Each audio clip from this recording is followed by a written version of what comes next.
everyone. Good morning. Welcome to Designing an Employee Retention Culture. Today is presented by the Workforce Development Board of Ventura County. My name is Anna Manzano. I'm the Digital Media and Event Strategist here at the California Employers Association. Before we officially kick off today's webinar, I have just a couple details to go over with you. So as you see, your audio is going to be muted for today's presentation, but there's going to be lots of opportunities to engage during today's session. So if you have any questions pertaining to the presentation, you can just go ahead and enter those into the chat box. I'll be here helping Jessica monitor the chat, and we'll make sure that all of your questions get answered today. Handouts for this training, those were sent out in yesterday's reminder email. However, I know sometimes those end up in the spam folder. So I'm going to go ahead and in a minute drop the PDF into the chat. You can just click on it and it'll download locally to your drive there, okay? Last but not least, we do have a survey. So because your feedback is so incredibly important to us, we have a 90-second 5-question survey that I will drop into the chat at the end of today. You'll also see a slide with a QR code, so choose your own adventure, but we really hope that you take the 90 seconds to provide us with that feedback. We've shared that feedback with our partners over at Ventura County, and we just collectively make sure that we're providing you with the best resources possible, such as trainings like this. So as I mentioned, today's training is sponsored by our partners over at the Workforce Development Board of Ventura County. And today we are so glad to have Colleen Smith, who is the Business Solutions Specialist, to share more about the resources available to you. Thank you so much, Anna. Good morning, everyone. Thank you for being here. We have a wonderful webinar today. As Anna said, my name is Colleen Smith. I'm the Business Solutions Specialist with the Workforce Development Board of Ventura County. I wanted to bring your attention to our complimentary human resources hotline. It is a no-cost HR hotline that you can call Monday through Friday, 8 to 5. You'll get a live person, and you can receive information and guidance on anything human resources related. Hiring and firing, paid sick leave, breaks, lunches, overtime, employee handbooks, all kinds of different human resources topics. So we highly encourage you to take advantage of this no-cost service. I will put my contact information in the chat as well. I will also put our Business Solutions Services Guide. That is an overview of all of the business solutions that we can offer employers and business owners, often at little to no cost. So like I said, I will put my contact information in the chat. Please feel free to reach out if you have any questions, kind of what we do or what kind of services we can offer, and I would be happy to help. And with that, I will send it over to Jessica. Thank you again, everyone, for joining. We have a wonderful session today. Thank you, Colleen. And before I get started, I'm going to have Anna just cover any other things she wanted to cover for the webinar before I join. So you go ahead, Anna. Anything else you needed to cover? We are actually all good. So okay. I will be dropping the PDF into the chat shortly with a copy of today's slide deck for your reference. And I do want to formally introduce our trainer today. We have Jessica Rivera, who is our training and coaching director. And I know we have so much good content, so it's all yours. Thank you, Anna, and thank you, Colleen. Welcome, everybody. Great to be with you today. And just a little bit about California Employers Association. In the event you're not familiar with us, we partner with Ventura County Workforce Board, and we provide human resources services and solutions to employers throughout the state of California. And as everyone knows, how it is complicated to do business in California, and what we attempt to do with the employers and our members and employers that we work with is to give them peace of mind. So if they have a question about something that may be happening in their organization or questions about human resources and compliance, giving us a call. We have subject matter experts on site, online, available to take your call. And we encourage you to use that hotline because it can be quite valuable for you when you do run into a situation that you need some further guidance. So with that, one of the things our attorneys make us say is that we're not attorneys. We provide guidance. As I mentioned, we have human resources, subject matter experts on site. We always recommend if you have a need for an attorney or legal advice that you contact your legal counsel. So with that, let's go ahead and get started on what we're going to talk about today. We'll be talking about talent, how important it is to keep the people we have on board, Also, how do we keep them engaged? How do we keep them loyal, dedicated, committed to our organization? And how do we make work more human? In the world we live in today with all of the technology, how do we make work more human for our employees so that they feel that connection to the organization and to the people that they work with? And one of the things that we do quite a bit of is we do a lot of research around what's happening in the marketplace, what's happening in the environment. And there was a time not too long ago that many employers, and some still are telling us this, how difficult it is to get good talent, and why people are leaving, how frustrated they are that people are leaving. And what we had found out too is some of the top reasons that people will leave an organization is that they want a better work culture. Culture eats compensation for breakfast, I like to say, because we want to look forward to going into a place where we work. We want to enjoy working with the people that we work with. We want to feel good about the work that we do. Also, that work-life balance, and we owe a lot to our younger generations and millennials who really started making those things very clear how important it was to have that work-life balance. Whereas some of our more mature generations, it was, work, work, work, and that balance wasn't always there. And that's something that job hunters are looking for today, and our employees want to have that today. Better pay, who doesn't want more pay, but making sure that we're being paid our market value. And then, am I growing? Is there an opportunity for me to grow and learn within my organization? I want to feel that I'm moving forward and not being stagnant.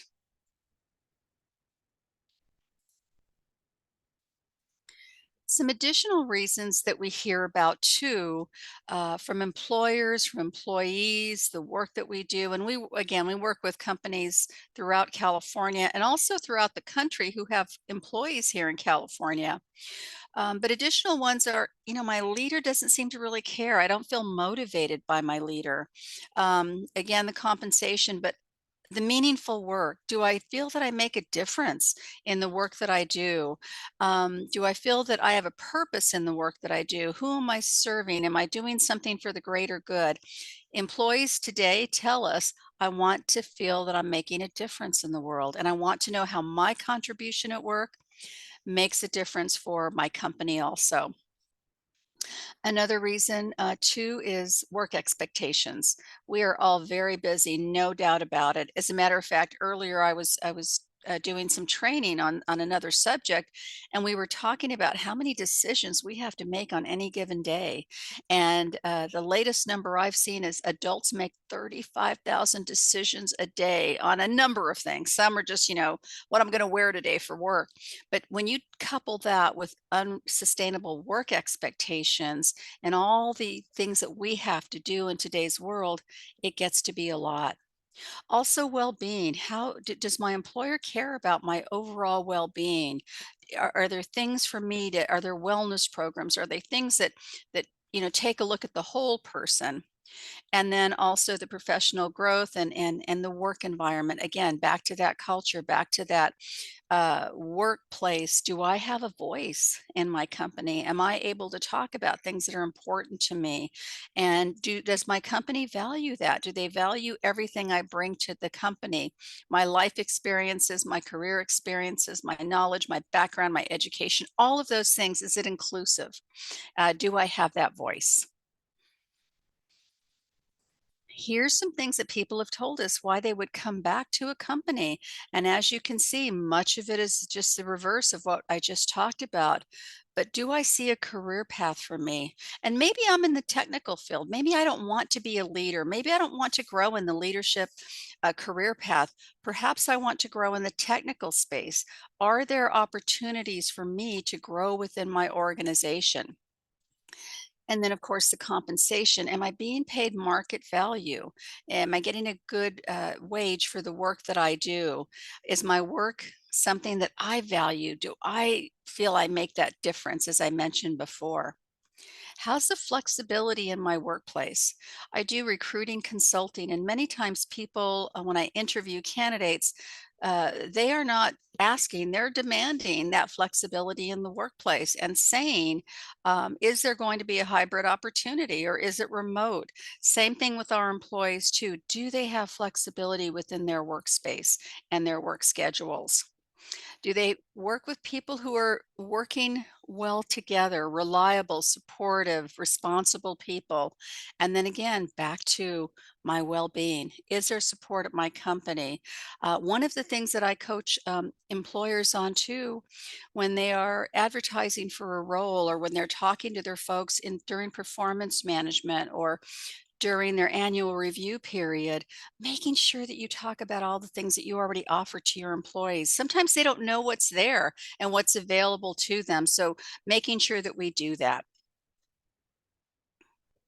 And then here's why they stay too. This is also very important. Corporate culture again. 34% of employees said they were looking for another job because of the culture. And don't get me wrong, every company, we have ebbs and flows, highs and lows. Yet what's consistent within the organization? Is there transparency? Do people have a voice? Do they feel they're included? And even during some of the bad times, those strong companies still make people feel and they know they're important and they're valued. Empathy. 92% of employees said they would stay if their managers showed more empathy. And we especially needed it during the pandemic. And even in times of uncertainty, it's so important. And empathy, it's not sympathy. Empathy is that ability that we have to put ourselves in that other person's shoes, to view the world as they're viewing it in our best possible way. Some of us are more wired for empathy, we're naturally wired for it. Some of us have to pay attention and say, am I looking at this from so and so's point of view, or am I just looking at this from my point of view? Why are they overreacting? That's not how I would handle it. I would do this, or this. But in reality, having that ability as a leader to look at something from that other person's point of view when you're engaging with them is extremely important because it puts us in a different mindset and we begin to understand more about that individual and why something is so important to them or not as important to them. And then also engagement, which I'll talk a little bit about too, is over half of employees said that if they felt really connected, loyal, dedicated, valued in their organization, that they were less likely to look for another job and they would look to stay with that company. So, all of these things are incredibly important when we think about what's keeping our people here. Are we doing some things on purpose or are we just kind of lucky that they're staying with us? But as soon as an opportunity comes up, they may leave. Are we doing some things with intention as an organization? So, when we think about empathy, here's why it's so important. Managers who display those levels of empathy with their employees that they're privileged to lead, they have 3 times the impact on their employees' performance, 3 times the impact than those who don't display empathy or have very low levels of empathy. And how it shows up for employees and for managers too is leaders will ask questions, they'll seek out information, they will go looking to find, hey, what's working really well, what's not working so well, what did you really look forward to in the past few weeks on some of the work that you're doing, or what is getting in our way, how can I support that, how can I remove any barriers. Also, when we do that, it develops those high levels of trust and care. And trust is the foundation of any relationship. It's so important as you're building teams to have trust at that very foundation because without trust, you can't get to accountability, responsibility, getting those results that you want to get for your organization and your team needs to achieve.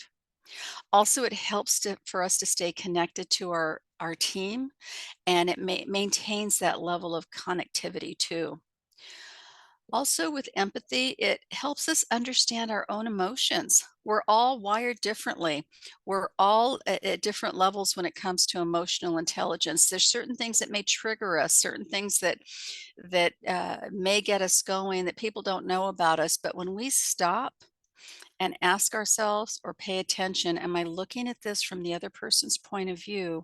That goes a very long way. And also being aware of our own emotions and handling them appropriately when we find ourselves in those situations where it's important to be very mindful of our emotions and act professionally. And because it is considered by Forbes the most important leadership skill today, these are the things that are impacted when we are able to demonstrate that empathy with our folks. All of these things, everything from innovation to the work life balance. And the most important thing about this is that when we are aware of it, when we're able to demonstrate that, all of these things result in better productivity, better results, better employee morale, all of those things that are important, the customers see, the clients see. We know when we're interacting or engaging with someone from a company, we get a sense of what their company culture is by how they treat us as customers or clients. So it is incredibly important in today's world, and especially in a world, as I said earlier, of uncertainty where things are always happening. And the world of work in 2024, people don't want a boss. People don't want to be told what to do. People are asking for a coach, someone that will coach them, guide them, help them navigate through their career. And a coach is a little bit different than a boss. Um, Expectations are very clear, and I'll talk a little bit more about that. Accountability is there. We pay attention to what we have to achieve. We're hitting the targets. We're doing what we say we're going to do. That purpose, that meaning is really important in the world of work today, too, for the generations that are coming into the workplace, but for all generations of the five in the workplace, they want to have that connection. They want to know they're making that difference for others besides just themselves or just for the company. Ongoing feedback. This is definitely something we talk a lot about to leaders and to teams because we've raised a lot of our younger generations who are in the workplace today. They're used to having ongoing coaching, regular coaching. Back in the day in old business, no news was good news. If you didn't hear anything, you were doing okay. But in today's world, our employees want to know how they're doing on a regular basis. And then lastly, only 20% of employees, only 2 out of 10 people say that they're managed in a way that motivates them to do outstanding work. And here's another scary statistic too. Um, uh, s- Surveys, research has shown that we only utilize as employers 20% of our employees' potential. And there's so much more that we can get from our employees. If they can contribute to us if we find that opportunity and find those ways to inspire and motivate them to achieve greater things. So, as we think about our roles moving forward, we want to think about being more of a coach than a boss. And one of the most important ways to do this, and some companies do it exceptionally well, some have opportunities to get even better, is onboarding. Because when you have an effective onboarding process with new employees, when you've got somebody starting with your company, it can boost the retention of those new hires, all the work that you did to get them on board by 82%.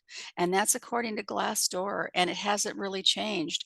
Onboarding is still incredibly important when you're bringing new people into your organization. So, um, I have a poll for you that Anna's going to launch, and let me ask you this question. Here's the question. What aspect of the onboarding process is most crucial for new employees? So as you take a look at these choices, you'll see job responsibilities, training and development, integration. So as you go through these, please take a moment and answer the question, if you would, please. What do you think is most important?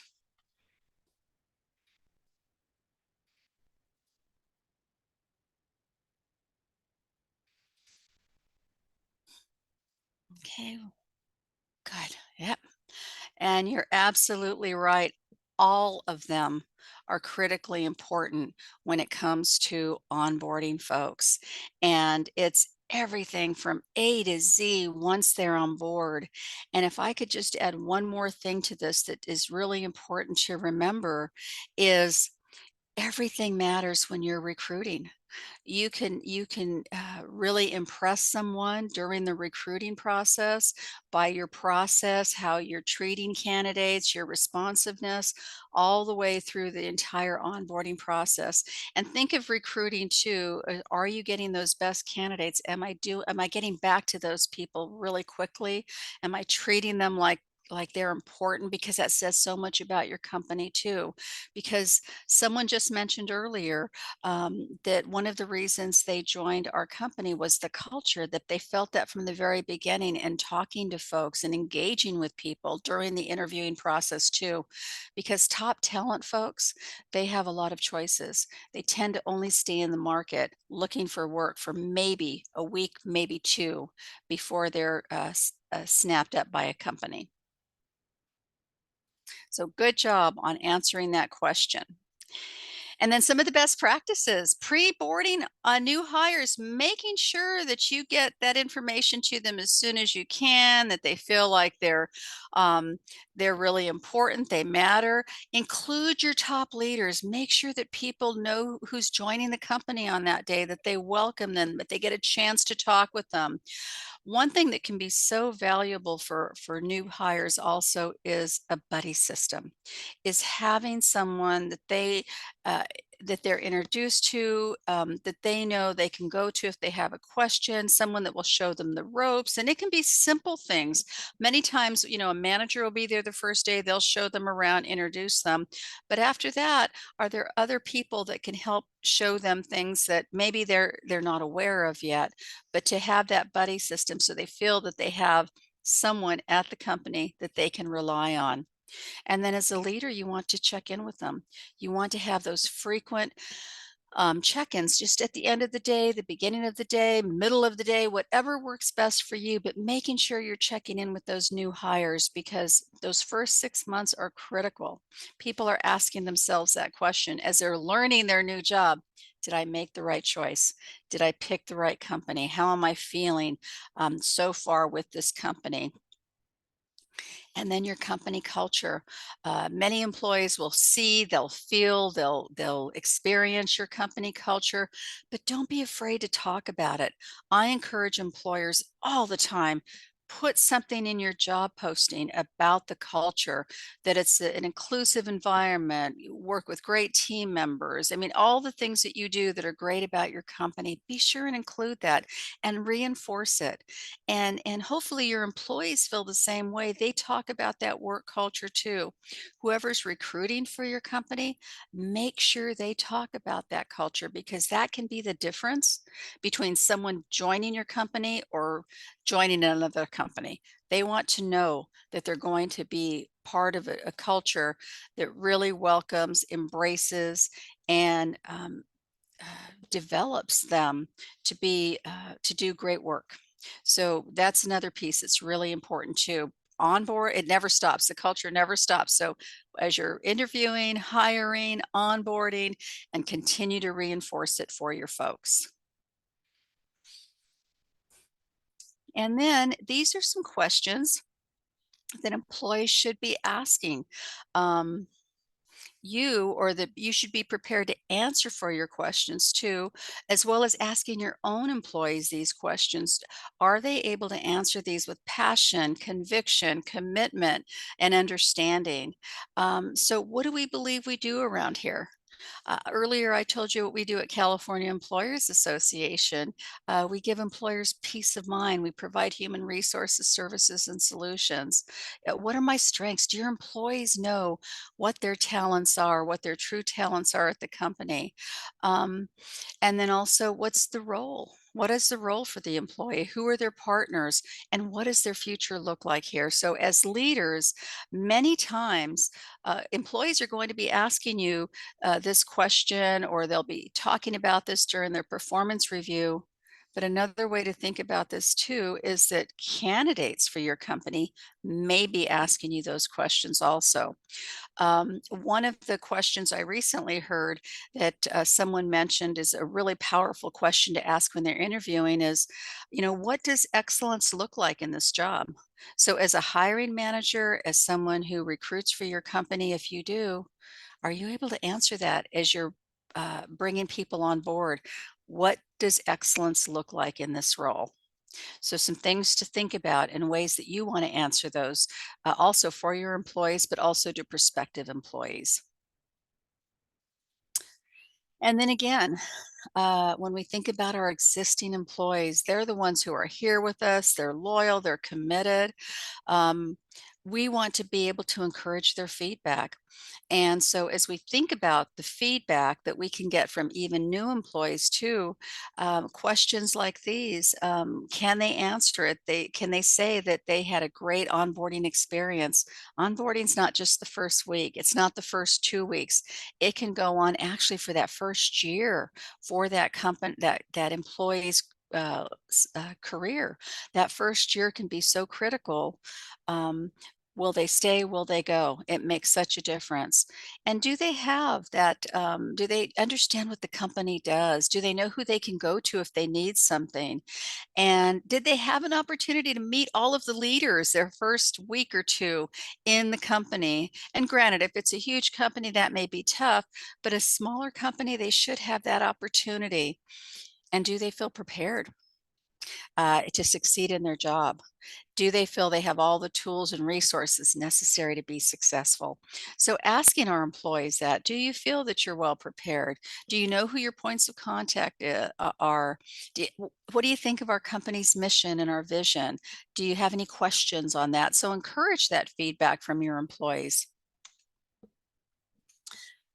So, as we think about retaining your best employees, and I'll talk, you'll see why this is so important because we all have average employees, which is fine. We have top performers, which is fine. We have some that maybe have some opportunities to get better, but we want to make sure that at the very least we are keeping our top talent because they are the ones who are delivering that work time and time again, above and beyond.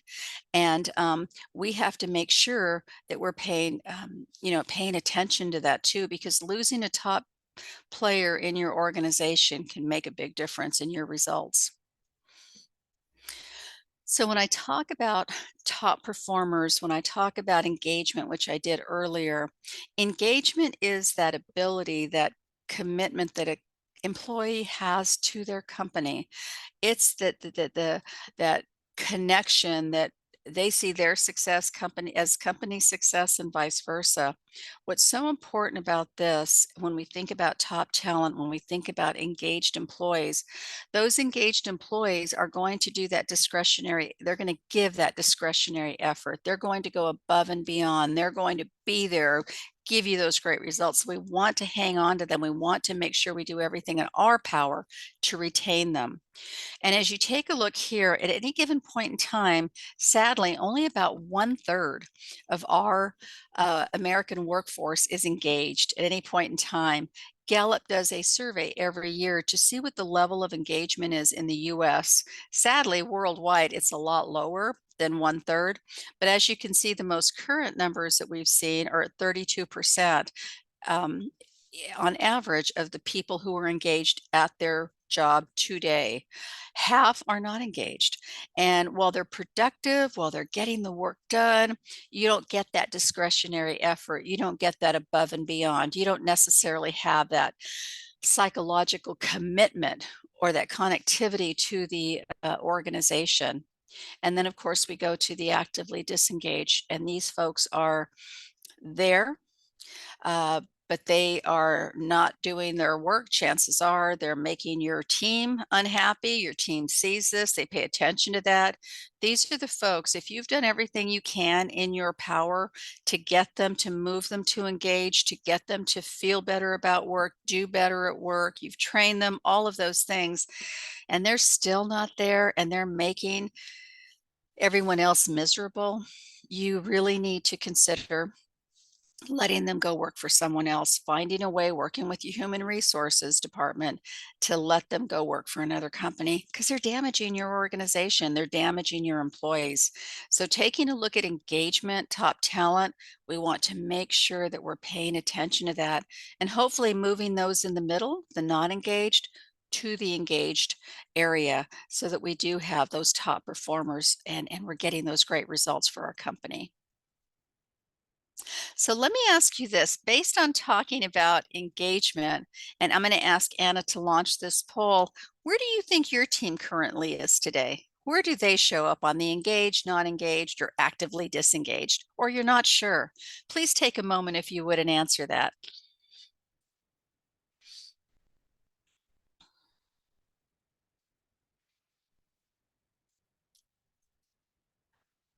Okay, so Anna, if you could share the results.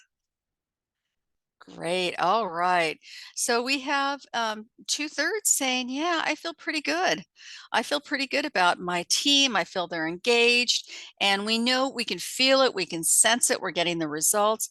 And if you're not sure, which I see here, we have, 1/3 who's not sure. That also is, it's something worth thinking about, asking questions about. And one of the things that we've done for companies over the years is we do climate surveys for them, which we really ask questions about what is it right now? And do you feel that your team is engaged? Do you feel that your employees are engaged? And asking the questions that tie into that. So if you're not sure, something to consider and some questions when we talked about feedback earlier, getting some more feedback from your team to see what you might discover by asking some questions. So with that, as I mentioned engagement before and what's looked at when Gallup does the survey, they look at 12 different questions and they tie into, if you recall, I talked about that foundation of trust in everything that we do, right? You can't have that on a team. If you don't have it on a team, it's hard to get to other places with that team. So the questions that Gallup asks, they're all tied into to these areas that people are telling us they need at work. They need to have trust, they want compassion, they want stability. In a world of uncertainty, they want to have some sense of stability. And we always want to have hope. We always want to look forward. No one wants to stand still in their career forever. And that doesn't mean we have to promote people all the time or move them to different places, but are we growing them where they are too? Are we expanding their skills? So as you take a look at some of these questions that are here, and you'll see that they are in the order of importance of significance. So at the bottom of that pyramid, at the very bottom, questions 1 through 3, this really, and this ties into onboarding too, things that we can talk about. But also employees say, I need to have materials, I need to have equipment to do my work correctly. And if we're asking employees to build a Rolls Royce, but we're giving them, Chevy tools, we're not going to get to a Rolls Royce with the wrong tools. And it can be something as simple as manufacturing the right gloves that they need to get their work done and making sure that we set them up for that success. And they also know what they need to do. It's very clear what's expected of them at work. There's no question. And they feel that they're challenged. Our younger generations are telling us time and time again, I need to be challenged. I want to be challenged. Give me those opportunities to feel that I'm doing a good job. So I want the challenge, but I also want to know that I'm doing a good job and I can do my best. You go to that next level, which ties into their leader. There's someone at work who really encourages their development. Someone cares about them as a person.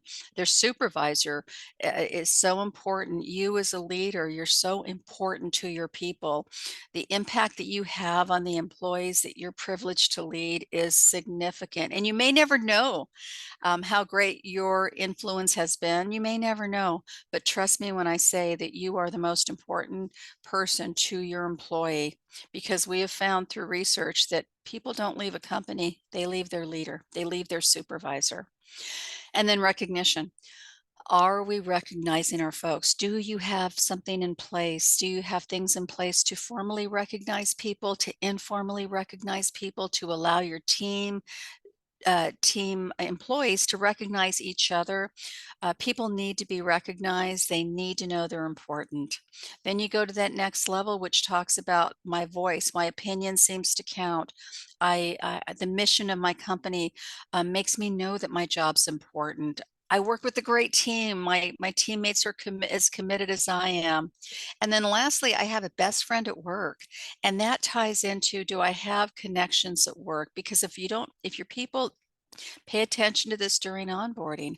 If your people on your team, if there's someone who maybe is a loner, that can create that sense of isolation. So having someone at work they can connect with, talk to, that not just about work, but about other things too in life, that can be very important to how an employee feels at work, their well-being. And then, of course, that good old hope, making sure that as we think about what people want to do in their careers, how they want to grow, their future, talking about their progress, how they're doing, let them know. And then continuing to develop them, to grow them, to have those conversations. What do you think you might want to do next? What would be important to you? Those types of things are incredibly important also. So these are all of the components that tie into full engagement when an employee is above and beyond, totally committed, they're loyal, all of those things. I want to talk a little bit about coaching because this is really important as a leader today. Because as I mentioned, people don't want a boss. None of us likes to be told what to do. We want to be coached. We want to be guided. We want someone to help us navigate through our careers.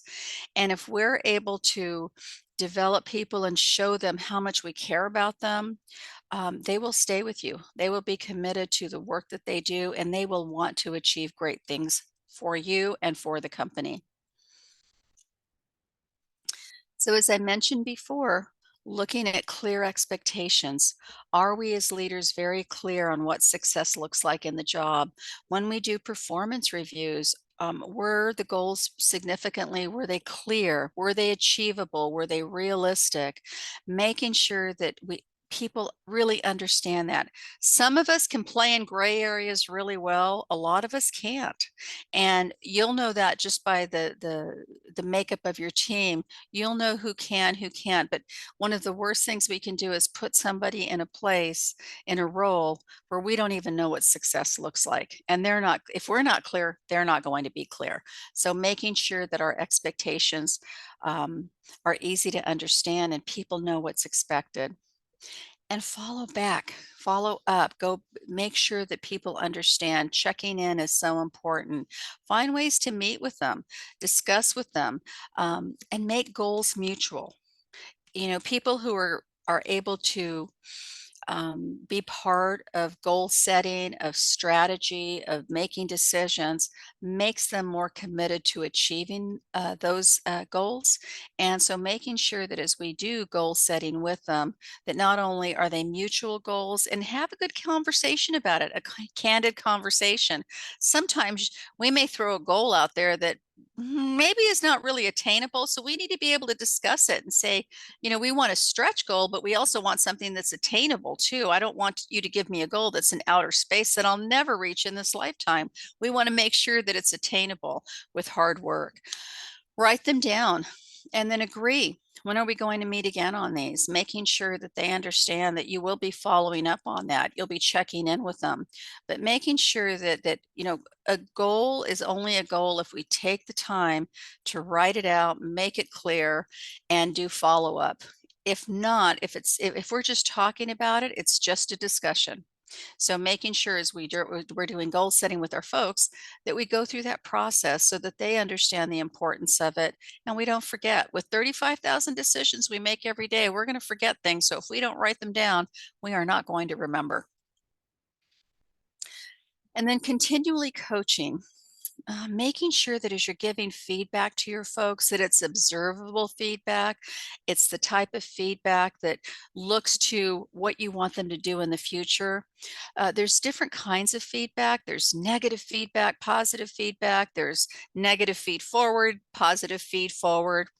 And the positive and positive feed forward is the kind of feedback that motivates somebody, that inspires them, that wants them to do better. So as you're thinking about feedback that you provide to your folks, is it observable? Is it something that you're setting up in a way that you're thinking about the person who's getting the feedback? Some people just want the facts. You don't need to sugarcoat it. Other people want a little bit more context around feedback or feed forward.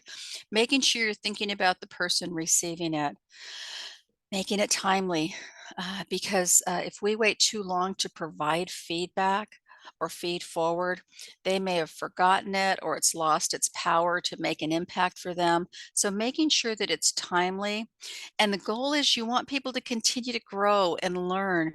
Chances are, if you have to give feedback to someone and they've messed up or they've just haven't done a good job in a certain area or something happened, they're probably beating themselves up worse than we would ever do. Not that we would beat anybody up, but what I'm saying is they're going to be harder on themselves than we would. So making sure that when we're working with our employees, looking at this as, what's the lesson? What have we learned here? What would we do differently moving forward? And using it as a tool to guide and help them get better. um, I always looked at mistakes as a way to learn, a way to grow, and that's how I coached my employees. Let's learn from this. If you make a mistake, we move forward. We'll figure it out. We'll move forward. Hopefully, you won't make it again. But for the most part, this is about learning and growing and being tactful and thinking about it from your point of view also. If it were me that had made that mistake or needed some additional feedback, how would I want to be spoken to? How would I want to be coached in that area? Respect goes a long way. People will not always remember what you said to them or what you did. They will always remember how you made them feel. And as I mentioned before, the impact you have on people, you'll never know some of the great impacts you've had, positive impacts. You may never know, but how we treat people, especially when it comes to coaching, they won't forget it. Creating accountability, making sure people do what they need to do. So as I mentioned, have them participate in that goal setting and connecting the dots for them, that line of sight, so they see what my contribution does for the company's bottom line, and continuing to talk about those goals, talking about the results, letting people know where we stand right now. We're 6 months into the year. Where are we today? Are we 50% to goal? Are we 30% to goal? Are we're going to blow the goal away? But keeping people informed and excited around that, and then being flexible with your coaching goals too.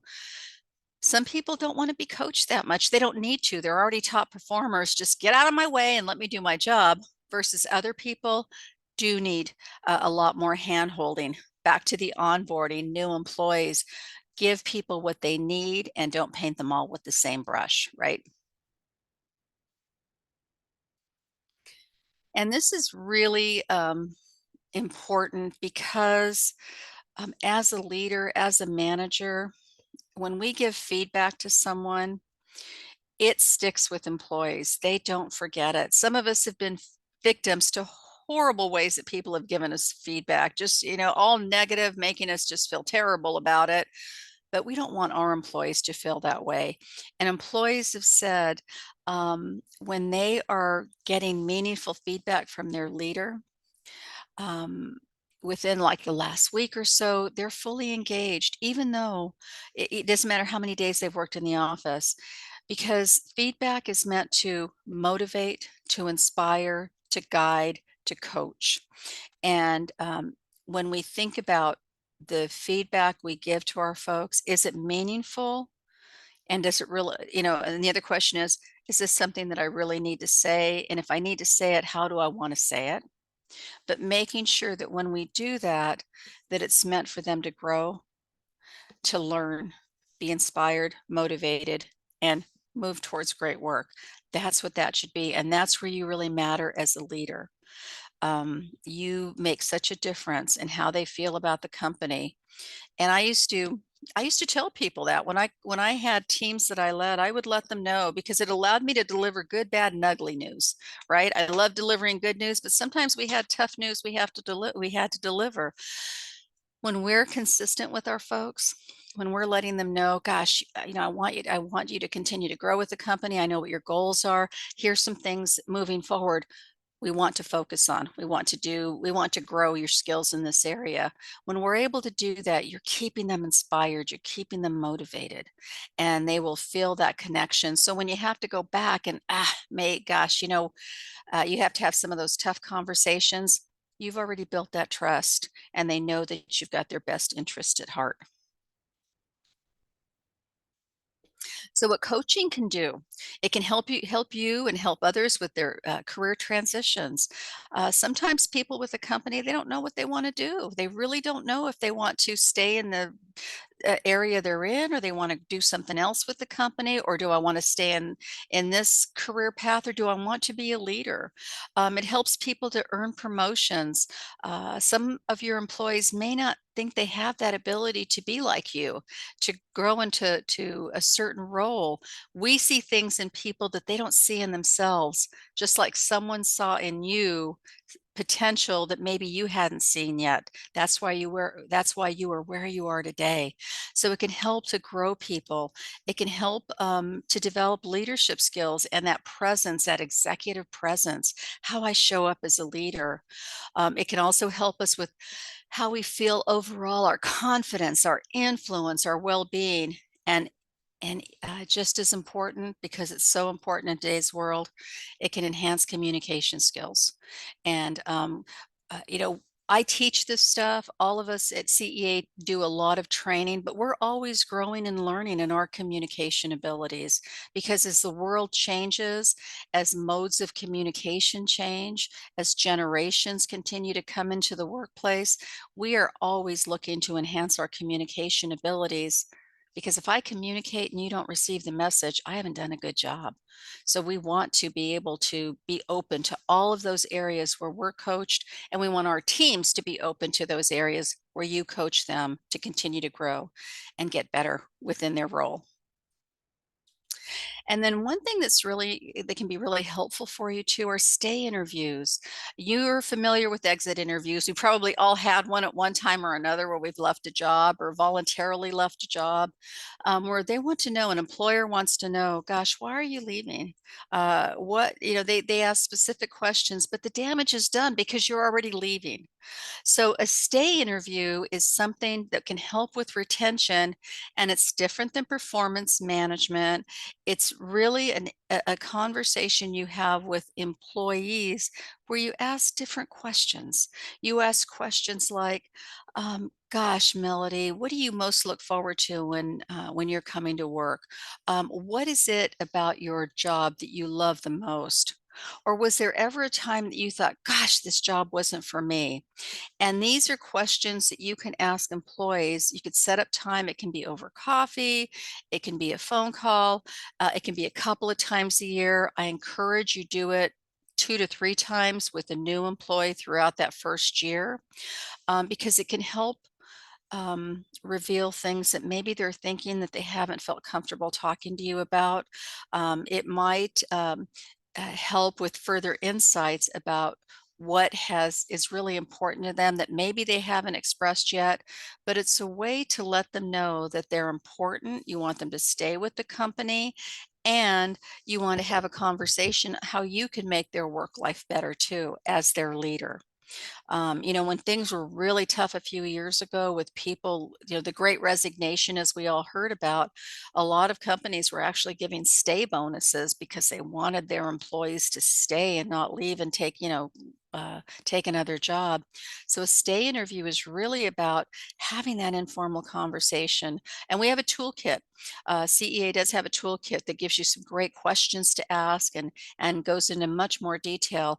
But how do I create that environment where I do have regular conversations with the intention I want people to stay? And if I can learn early that they may be thinking about going to another company or going to do something else, what can I do to avoid that? Is there something within my power, within my company's power, that we can keep this great employee? And then also thinking about your culture, rethinking your work culture. Are you in a place right now that you feel really good about your work culture? Don't get me wrong, we all get very, very busy at work. Everybody understands that. And we know that when that happens, sometimes people get stressed, they feel uncomfortable, they're uncertain, but we want to make sure that we have that people first approach. We want to make sure that people know that we see them as people, they're important to us, we value them. They're heard, they're seen, they're respected, and they're recognized, right? Going back to the recognition, how important that is. And it cultivates that trust. So thinking about our work culture, are we where we want it to be? Do we have some work to do? Asking those questions amongst your leaders, asking, if you decide, gosh, maybe we should do a climate study, maybe we should see how people are feeling here, thinking about what employees would say. And I'm sure that many of you are doing some things really, really well already, and maybe there's some areas that maybe you want to look at for the upcoming months where you could tweak or make some changes that could make that difference for your employees. Some of the things that we know are going on today, flexible schedules, it's just the way of the world. People are working at different times, different days, but having some flexibility. As we've always talked about, we have to meet the needs of our clients, our customers, the people we serve. Do we have some opportunities for flexibility there? And then being able to help our employees with what they need. Can we customize things with our benefits? Sometimes people who work for us don't even know some of the great benefits you have. Making sure that we're talking about this and that people understand that. Employee resource groups. Do you have groups in your company that are led by employees for things that are important to people? Recognition programs. I touched on those before. And people have told us that sometimes it's more important to be recognized by a teammate than it is by my manager, because my teammate sees what I do all the time, and my manager may not always be there because they're, in meetings and things like that. But even if you can have that ability for teammates to recognize one another and do things for each other, that also goes a very, very long way in how people feel about the company. Wellness programs, do people know that maybe you have a stipend for something? At our company, we have a stipend for wellness, so we can use it for things that give us a better sense of our own well-being. It can be for running shoes, exercise gear, gym membership, and we have that ability. So it makes people feel like, gosh, my company does care about my well-being and about my wellness. And another thing we're hearing a lot about too are meetings. Are we reducing the amount of meetings that we have? Sometimes when I'm doing trainings, people are coming from their fifth or sixth or seventh meeting in a day. How are you going to get all your work done? And are all of those meetings necessary? Or do we need to rethink our meetings? Do we need to take a look and say, do all of these people need to be here in a meeting? Or can we be a little more strategic about this? Because meeting fatigue is a real thing and continues to be. And then also a question for you. What are you currently doing to increase employee retention? Asking that question at your company, asking it in a leadership meeting. Are we doing enough? Do we even know as leaders all that we're doing to increase employee retention? But making sure that that stays a question in your meetings, in your discussions, and not just at the beginning or the end of the year when we're planning strategy, but throughout the year, paying attention to what's going on in the work environment. And then lastly, I want to talk just a moment about making work human. We're not robots, we're all human beings, but how do we make work more human in today's world?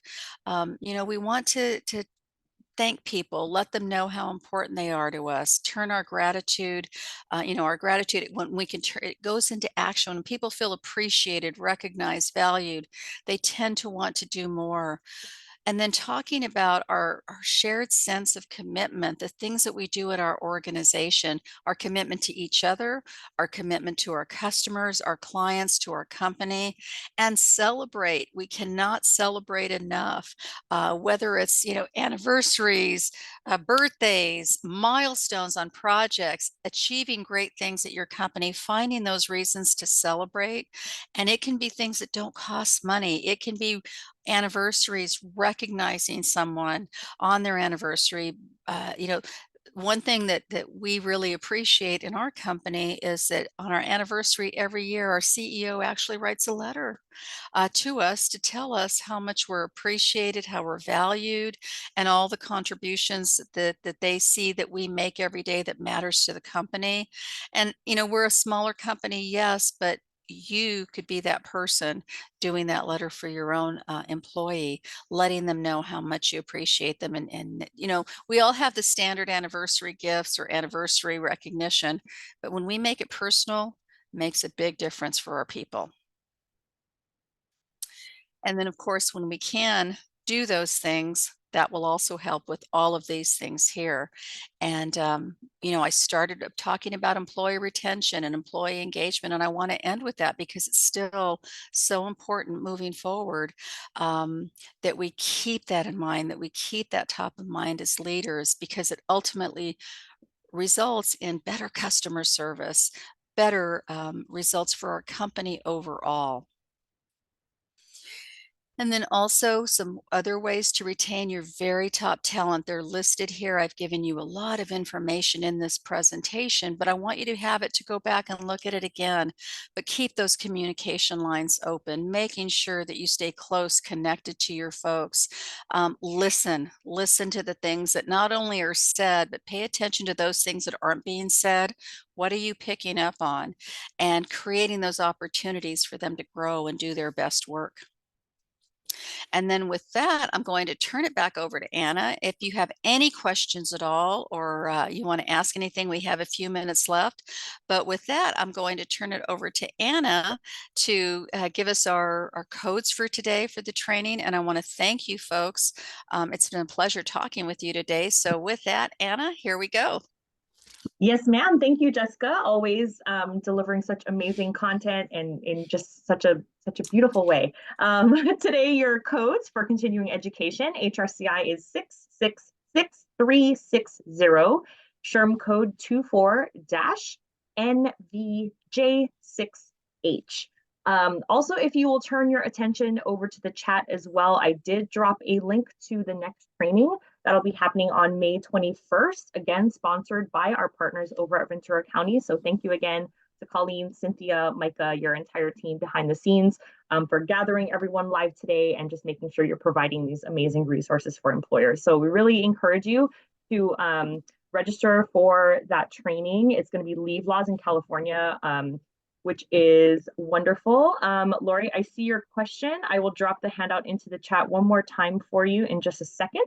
While let's see if I can multitask here. While I also encourage you to take the survey that's on the screen right now. There's a QR code as well as a hyperlink over in the chat. And I will make sure, let's see, where are we here? I'm going to drop it into the chat one more time. There it is. Cool. So Lori, if you just click on the file that's in the chat box, it'll download locally to your drive. If for some reason it doesn't work, reach out to me, ceainfo@employers.org, or you can reply to the reminder email I sent you yesterday. We'll make sure you get the information that you need. All that being said, thank you again, Jessica. Thank you, Melody. Thank you, Cynthia, and the entire Ventura County team. You're not seeing it. Okay, Lori, I'm going to send it over to you right after this email. Right after we close here, I'll make sure that you get that info, okay? Thank you, everyone, for joining us, and we hope to see you on the next webinar in May. Cheers.